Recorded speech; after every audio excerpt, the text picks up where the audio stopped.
No sign seating area, folks, so help. Ooh, excuse me. Morning, Dave.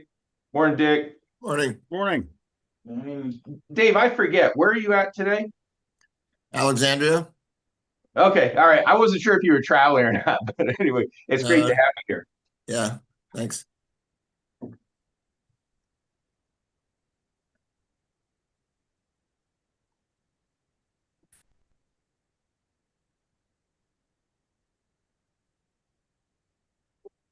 Work, makes it work. Thanks, guys.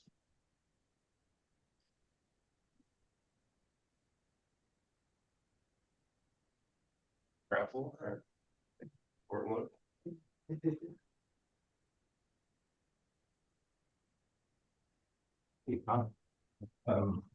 Ben, unfortunately, can't get out of his driveway because a tree fell across it. So, and Carol, of course, I don't know. Yeah, I heard she's not coming right on. Okay, so anyway, can I ask you to run through the RNC? Okay. We'll wait about half of this to go, so. Okay, RNC. And we're right across the hall over? Yes. Okay.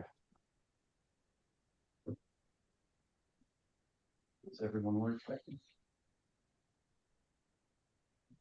I believe so. Okay. And Zach, we're live, looks like. I'll go ahead and call our meeting to order of the Facilities Committee. And welcome everybody today. Thanks for joining me in person and those online as well. Looks like we do have a quorum. I don't know if we need to address the minutes from our last meeting. I don't think I saw that. You have to have greater than 50% in person. Oh, okay. All right. All right. So we do not have a quorum. So we will not deal with action items or business then. We'll just use this as an informational meeting. So it looks like we have in front of us some items to discuss. And Joe, I guess starting off with Starling Avenue, who's going to give us an update on it? I'll just start, just to kind of set the situation here is, this building opened in 2007. Next year, just a few months, everything's 20 years old. I'm gonna ask Tim to kind of give an update. The most kind of pressing need we have right now in terms of maintenance is the chiller. There are lots of other things that we have done over the years. We've replaced carpet, we replaced tile, we replaced doors, we replaced windows. I mean, it's all been piecemeal, but we're sort of at a point now where the board and us as staff and the use of our maintenance reserve funds kind of needs to keep our eye on the ball as far as major improvements here. And we, of course, are spending a good deal of time with Douglas Avenue, which we'll get to momentarily. But I just asked Tim to kind of give us an update on what he's been up to with his team. So, Tim. Good morning, everyone. My team and I have been here at Starling working on chillers. We've recently had a lightning strike on our larger chiller, which took out a board that had to be replaced. Once they were replaced, we found more issues going on with the chiller. So we have parts on order to get our the larger chiller up to 100% running. Right now, we're running 50% capacity on both chillers, which is enough to sustain the building. But we would like to ultimately have both chillers running at 100%. So again, we're waiting on parts. We've been in touch with contractors throughout the last three to 4 weeks, working on this thing. So right now we're at the mercy of the contractors with supplies getting in. But again, we're on target with what we need as far as sustaining the building right now. Working between Starling and Douglas, and like Joe said, we'll get to Douglas later on.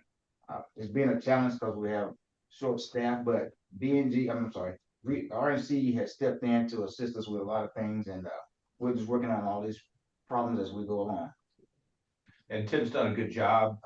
He's utilized the assets of the prison help. So we get some manual labor through that. We've had to move a lot of things around. Again, I'm jumping ahead a little bit, but for instance, we've had to move a number of items around in the Douglas Avenue facility to facilitate the contractor work over there, the planned contractor work and whatnot. So he's using a lot of assets, including boats and, as he said, research and collections have really done well.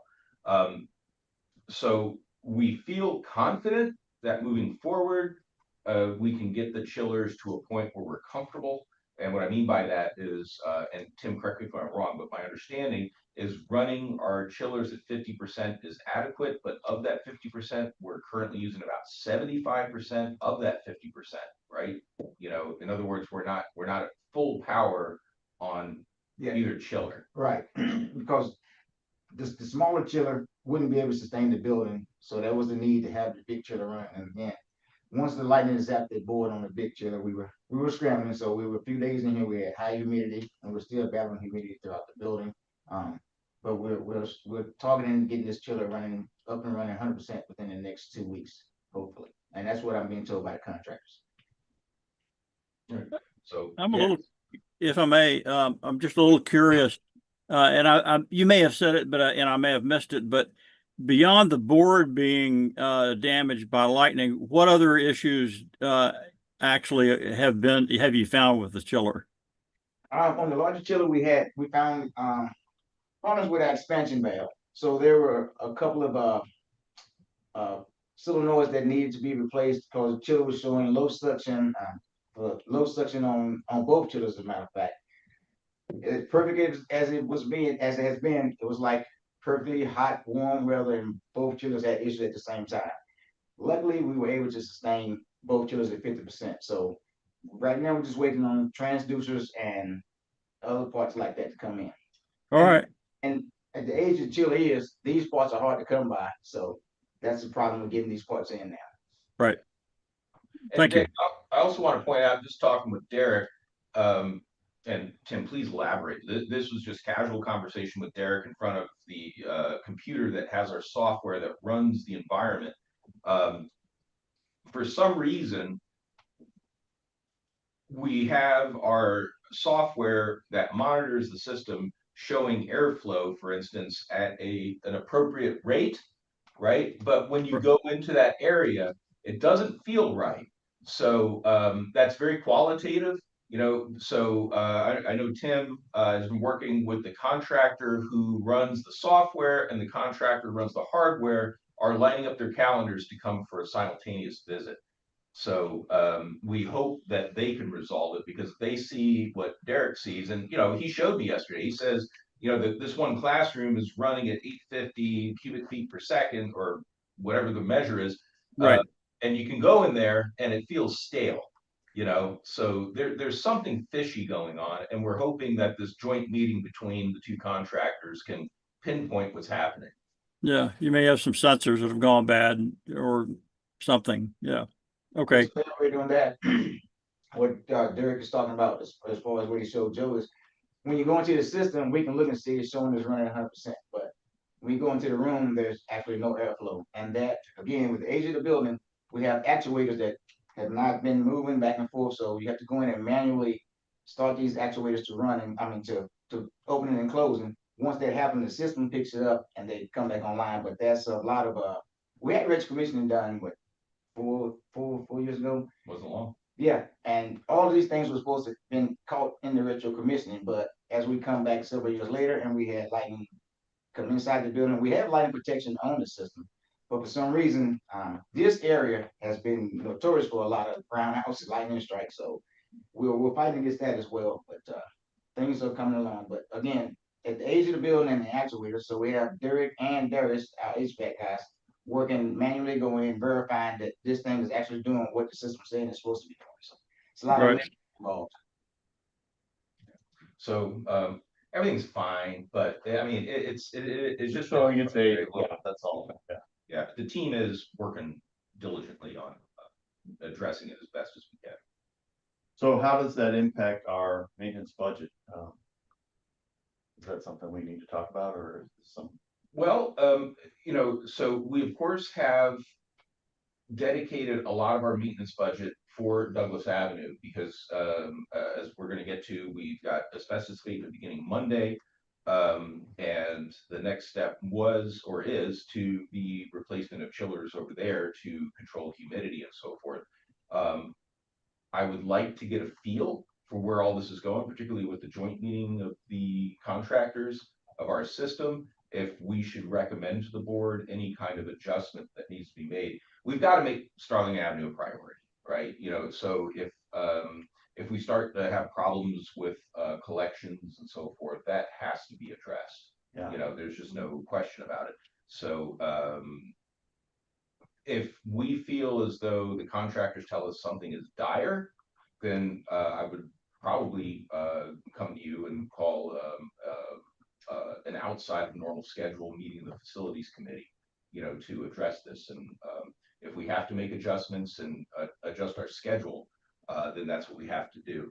Jonathan, can you just cover for the committee the maintenance reserve cycle? That is in terms of when the maintenance reserve coffers are filled and so forth. So it's roughly every 2 years. You consistently keep up. We report out our spending every year.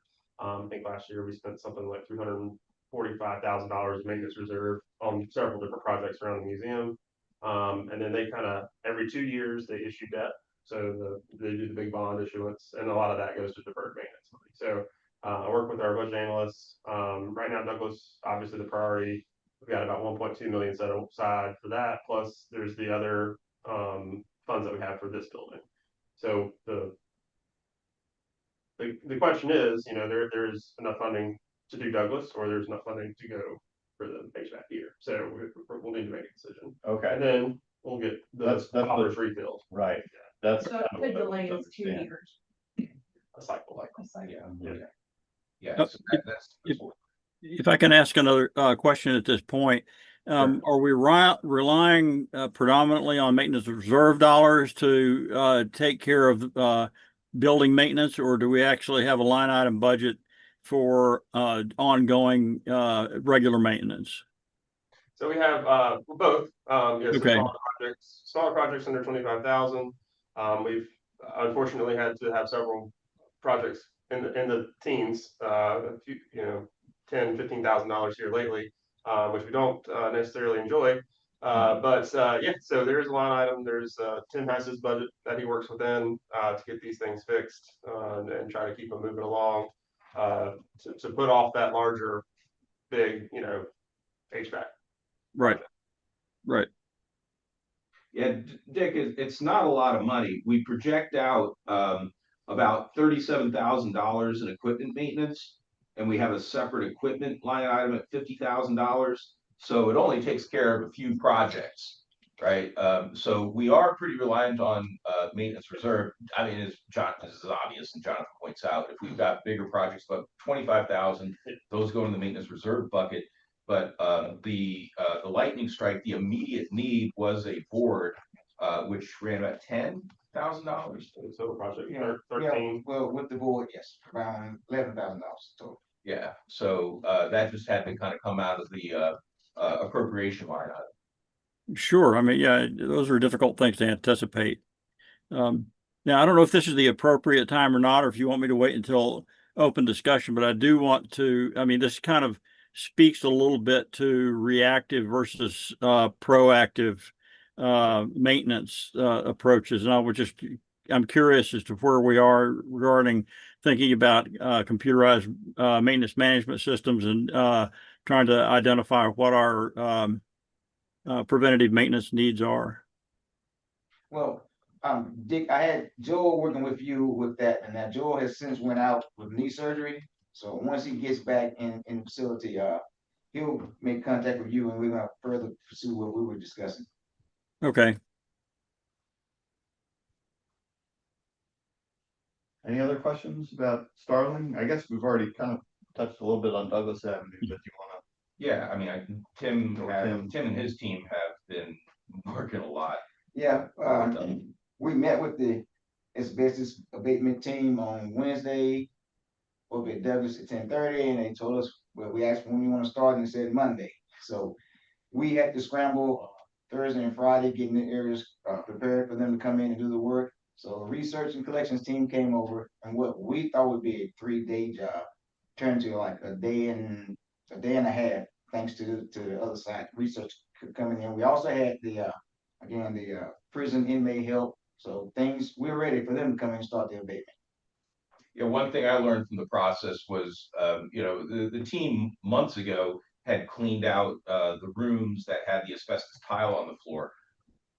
But what never occurred to me, I'll be blunt, as learning experience, was that built-in cabinets and countertops were put in after the tile. And so they looked at it and they said, you have to remove the built-in cabinets and the fume hoods. And that's what kind of created the scramble. So it wasn't necessarily, I mean, we've never been through this before. It wasn't necessarily someone waiting to the last second. It was just that, we were like, oh, geez, right? It was one of those things that just kind of stares you in the face.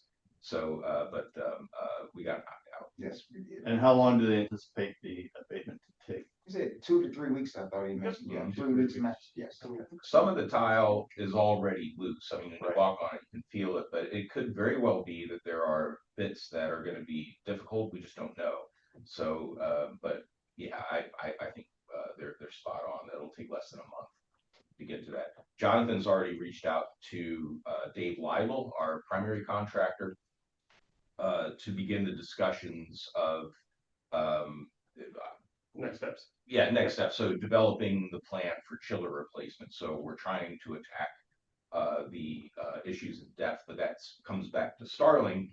As we go through that process, we just want to make sure we have a full understanding of what's happening at Starling Avenue and the chiller system, and again, our ability to take care of the collection. So And once the tile is removed, what's the plan for resurfacing floors are gonna be?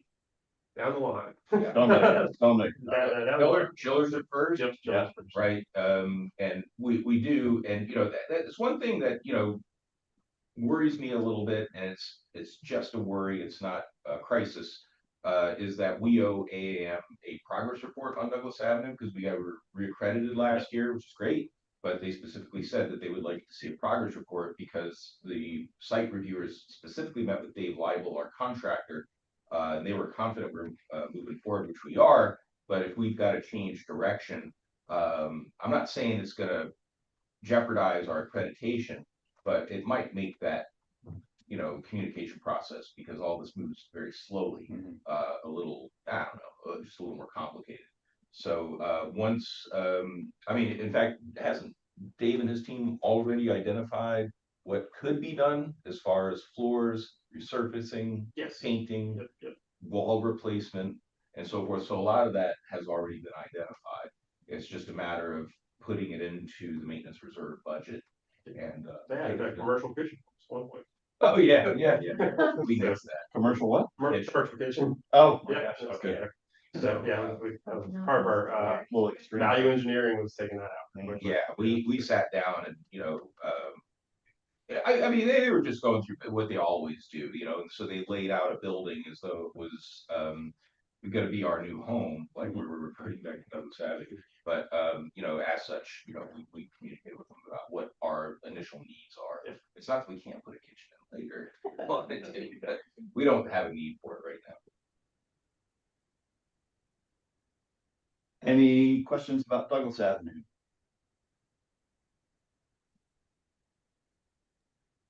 David? Do we know what the square footage of Douglas Avenue is? Because I think you mentioned Starling last meeting, but I didn't get what the square footage of Douglas is. 33,000 square feet? 33? Yes, sir. Roughly a third the size of this building. Yes. Shade more. Okay. And do we have any kind of plan about how each room is going to be used? Yes, absolutely. Marshall is kind of taking that under his advisement. He's working with all the curators, and they have with the asbestos, of course, we've had to move things around a little bit, but they're going to go back in to these spaces. But yeah, no, there's a diagram he has everybody laid out in there, and everybody's happy. So Yeah, at one point, I think we did have a joint meeting with RNC and shared some floor plans. I don't know that they've changed significantly, but that would be good to get an update from Marshall at some point. Probably after this asbestos abatement gets taken care of. Yeah. But Yeah, that's a good point to bring up, David. Let's put that on the future agenda. This is Okay. exactly what we anticipated. So we have emptied out a number of rooms and kind of created um, basically a mess of other rooms until they're done with the asbestos, right? But at the same time, too, we need to look over the horizon and look at things like floor refinishing and so forth. So we're going to try to do things as logically as possible, but we're already in a position where we've moved stuff 3 times, you know, just because, you know, Yeah. it's just the way it goes, you know. So, but yeah, the plan looks solid.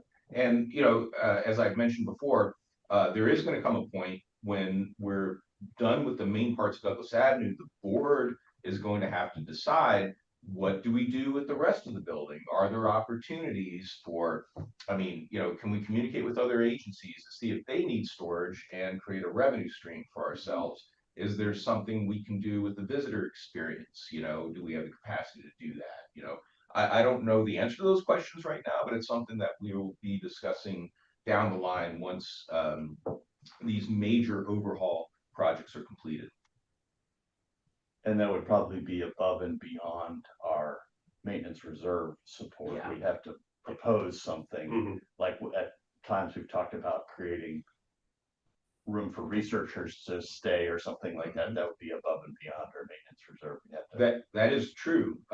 So just to make sure we have a complete picture here, maintenance reserve brings a facility back to the condition it was when it was first built or renovated in this case. So creating dormitories for researchers would go beyond that, most likely. The second thing, though, of course, is the foundation is much more agile these days, and starting, as we'll talk about the full board meeting, starting in 2028, when we're done with Young Explorers Center, the new exhibit space, and the Petra Gallery, as our initial efforts, the Board of Trustees will need to make decisions in terms of requests to the foundation. So we shouldn't consider any of this out of our capacity to do. So things we dreamt about 10 years ago may be a possibility tomorrow. Thank you. David, go ahead. I just said thank you. Paying attention to our time here, we got about 5-10 minutes. So the Waynesboro Outreach Trailer, of course, I'm more familiar with that than I am with these facilities down here. It's been seeing a lot of use, and so I do know that there's some issues with electrical hookup that Dick looked into. Do we want to give an update on that briefly? Yeah, we just need to follow up on with Dominion. We've got a call into them. It looks like it's completely a possibility to get an electric hookup, so it would be permanent. Dick, I know you're well familiar. Tom, I know you're well familiar. Dave and Lauren. The idea right now, we've got a solar generator in there that's been working great. So we've got lights, we can run a box fan, the monitor up on the wall and so forth. That's all great, but it is not enough juice to run the HVAC, and we knew that all along, right? And so here during summer months, which are, you know, coincide with the farmers market opening, which is when we're going to have the most visitation, they shut down around midday, you know, something like that. It just gets too hot. Yeah, there's just no way. And so then the great thing is that if we can hook into the nearby power pole, which we can, I mean, that's all the issue. We can. It's just a matter of setting everything up that we can run it like, you know, we have a generator. The generator costs $800 a pop. So, you know, that's yeah. So once we get to that point, we'll be able to do whatever we want, whether we run it in the winter with the heat on or we run it in the summer with the AC. That's where it goes. So the issue is not the physical connection, it's the setting up an account. Yeah. Okay. Yeah. Of course it is. And there's some logistics behind that, Okay. just that we Yeah. don't own the property. That's right. And so yeah, so we're working, there's a gentleman, Nathan Hofstetter, at Dominion, so he's a project designer. We've been in contact with him, and hopefully we just want to get everybody on the same page, and Jake suggested that we have an on-site meeting with them. So I'm just gonna bug them until they come meet with us, and then we can describe the project in its entirety, and they'll be like, oh, this is what you want. So so it's definitely possible. It's just a matter of getting gives the right person that opinion. May help to get the delegate or state senator involved if you need to. Actually, that wouldn't be a bad idea to get Delegate McLaughlin involved. You know, we have a good relationship with her. We do? All right. Yeah, no, that's not a bad idea. Yeah. That would be a good time to do it too. Extra pressure from a different direction. Exactly. And I just conservatively put down our target is summer 2027 to coincide. It would actually be spring, really. You know, they open the farmers market in April, I think it is. So you know, as long as we have it up, you know, running next summer, especially for the big festivals and so forth, that would be beneficial to us. Yeah. The other need, this is just a matter, we just have not had time to schedule this, but there's still some water leakage, and I'm fairly confident it comes from the slide out. So you have your trailer, the one side bumps out to create added square footage. At the top, it's just a metal roof, and where that metal roof intersects with the trailer, there is a rubber, a sweep, I think is what the term is. And I wouldn't call it waterproof, I would just call it suggestive of being water resistant. And so as the trailer was set up level, right? So the contractor set it up, and I did go up with a level onto the roof, and I looked at it, it is level, everything's level. The problem is, I'm pretty sure when it rains hard, the water pools up on that slide. Yeah, and some of it just by nature is gonna go into the suggested waterproof area. So what we're going to do is just need to go up there to remove the steps, including the braces underneath the steps. That should cause the trailer to sag a little bit, put the steps back in. It's not a big job, but I mean, we just need to have dedicated time to do it, right? So in other words, if we tilt the trailer towards Arch Avenue so that its water would flow away from the slide, we should be okay. So, yeah, those are the details there. If anyone wants to come help, it would be a lot of fun. Yeah. I will say that it's been getting a You know, lot. Joe, Go ahead. Dick?